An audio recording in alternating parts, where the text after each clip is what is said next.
If you're anything like me, when you see some of that slick comic art on the shelves, you know, the ones with the dynamic poses and the perfect shadows, you have just two feelings. One, wow, that is amazing. But also, wow, how the hell does somebody make something like that? It looks like they possibly used actual magic to make it look that awesome. And at least just for one moment, viewing polished comic art can feel kind of overwhelming when all you see on your desk is a blank page and an unsharpened pencil. So how do you start? Well, in this video series, I'm going to guide you through each major stage of the comic art drawing process, not only showing you a practical example of my own work, but also explaining why each step is important.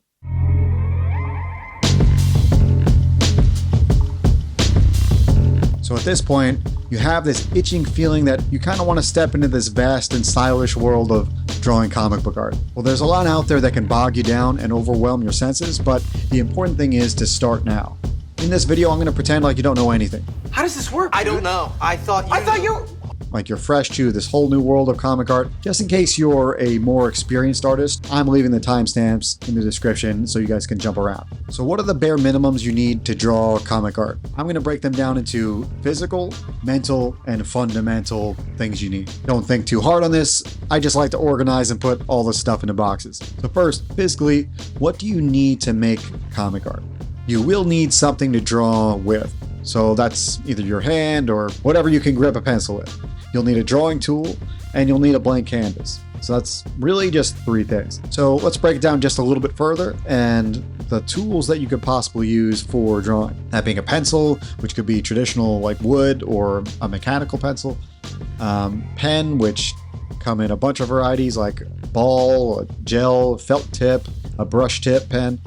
And honestly, there's a ton of others, but the only other real common thing you might be using is a digital pen or stylus. And honestly, that's probably most of us these days. And that leads us to what to use as a blank canvas, which opens you up to a ton of different options. But the basics are paper, a bunch of pieces of paper glued together, which we call an artboard, and something more digital, which would be a drawing tablet like an iPad or a Wacom Cintiq, or a drawing tablet without a screen, more like a Wacom Intuos. Now that seems like a bunch of things, but really just break it down to you need your hand, you need a pencil, and you need a blank canvas, which is most likely going to be a piece of paper that you have laying around your office. And now we get into the mental side of things. I view this whole section as a scale, and it's one that every artist is always balancing through their whole entire art journey. And now that you're beginning this journey too, you have to join the club and start balancing these two things. On one end of the scale, there are things that drive you to want to create art. And these things are like curiosity, inspiration, like independent thinking, and some courage to actually do them. And on the other side of the scale, there are things that stop you from creating art and comics. While sometimes situational factors like having the lack of time/money can affect the scale, more than likely the biggest obstacle that will stop you from creating art is fear. Now that we have the scale set, you can see that these two are opposed to one another. So for every comic that blows your mind and makes you think, oh, I want to make cool stuff like that, there is a fear that can pop up. The fear of judgment, failure, and other bad vibes that we can get into in another time, but they counteract your genuine curiosity and inspired thinking. As long as you keep that fear in check and focus on your creative drives rather than the fear, it won't be too much of a problem. Let's talk about the fundamental idea of what to explore with the art that you want to draw. This could be as simple as, I just like how Jorge Jimenez draws Batman, and I want to give a crack at emulating how he does the character. But it can also be, I have an idea that I want to explore, and I just want to see how it looks on the page. It can be a lot of things, but this is the last piece of the puzzle. Once you have a drawing tool and a blank canvas and an idea, this is where we really can begin drawing comic art.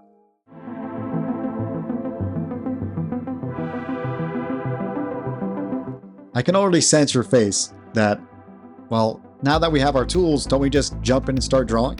Well, for comic book art, figuring out the ideas that are behind the art is key. It doesn't have to be too extensive, all this thinking. Unless you're going for like a purely experimental draw session, figuring out what you want to draw beforehand is pretty essential. I hear many aspiring artists complain justifiably that whenever it comes to putting a pen to page, whatever they draw doesn't really come out that well. And ultimately, when they're questioned about what they intended to draw, they kind of come up with not much in particular. And that's a big red flag. You see, the first step to drawing is not just to draw, but to decide what to draw.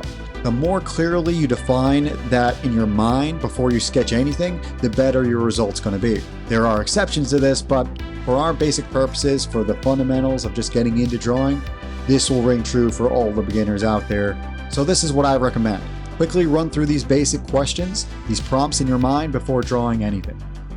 What character or environment will I draw? What action or pose will I want the character to be in? And what expression or body language will the character have? You don't have to write down any of these answers. All you got to do is just think about them. That'll be enough. By answering these prompts, you have already taken the first great step into drawing something you actually like. The only thing left to do is do a small amount of research, something we call reference gathering. And that is to say, finding pictures and photos similar to the things you want to draw. Now, I know all I said you needed was a drawing tool and a canvas and an idea, but for the best results, finding good reference is the next step beyond the bare minimum.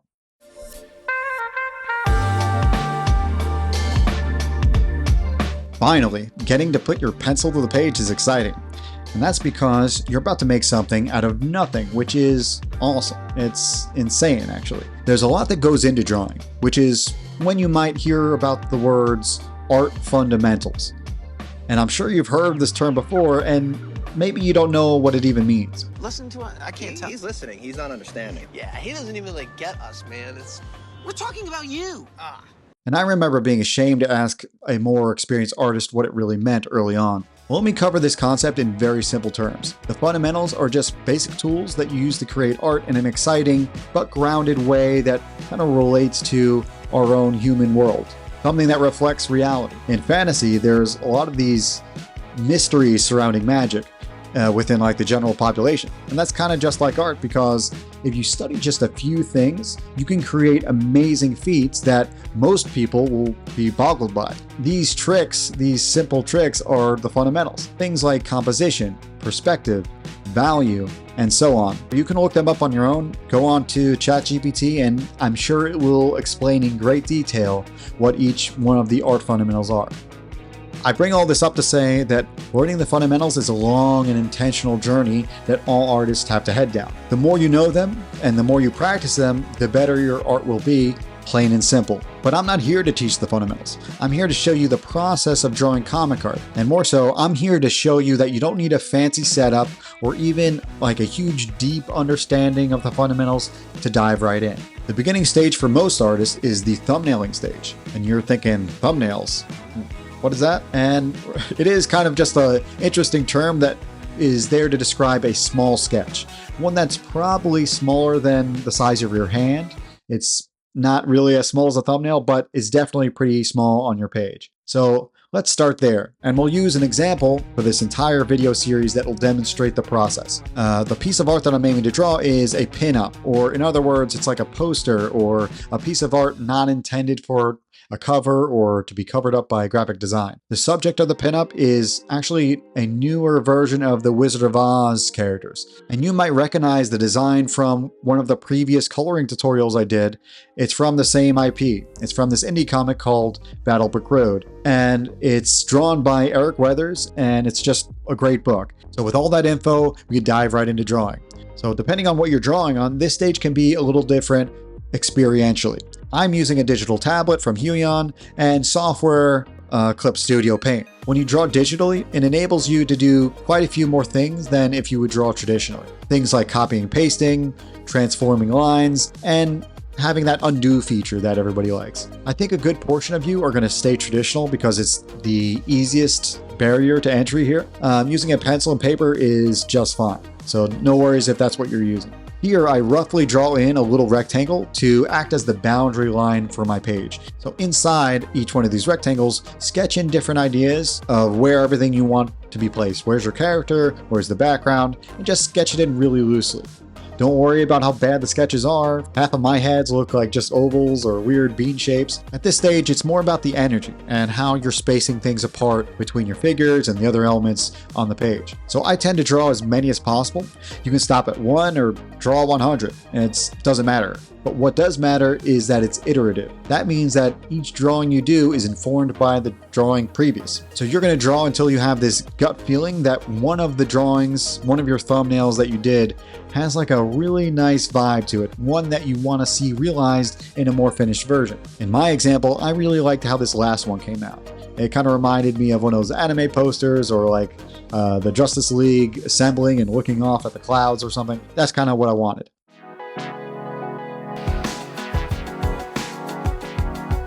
So this part is sometimes the most boring part of the process, but once you know that reference is usually the biggest key to creating, it becomes a little bit more of its own adventure. The topic of finding and using reference the right way is actually a huge topic and one for another video, so we're not going to go into this very deep. For now, all you need to know is finding a picture from life or another artist, or maybe even from a 3D software, will be a huge help in creating your own art, especially for beginners, because reference material is almost essential for learning. So this is how you start to find reference. Pick an aspect of your thumbnail sketch that has you thinking, I don't remember what this looks like, or I can't remember how this character's costume is arranged, or whatever. And from there, you go and find the answers. Now that you have that image available on your phone or printed out, just leave it somewhere near your workstation. In my case, I pulled up images of the characters needed for Battlebrook Road. And I also used a handy app on iOS on the iPhone called Handy. It's well named. This app allows you to position 3D figures and heads in space and then take a screenshot for reference. It's really useful because you can get the exact angle you need.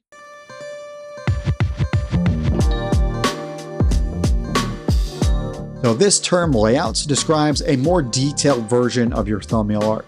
The layouts won't be your final lines, but they also won't be as rough as your first attempt. To go from your thumbnail stage to the layout phase can be done in a couple different ways. The first is to eyeball it.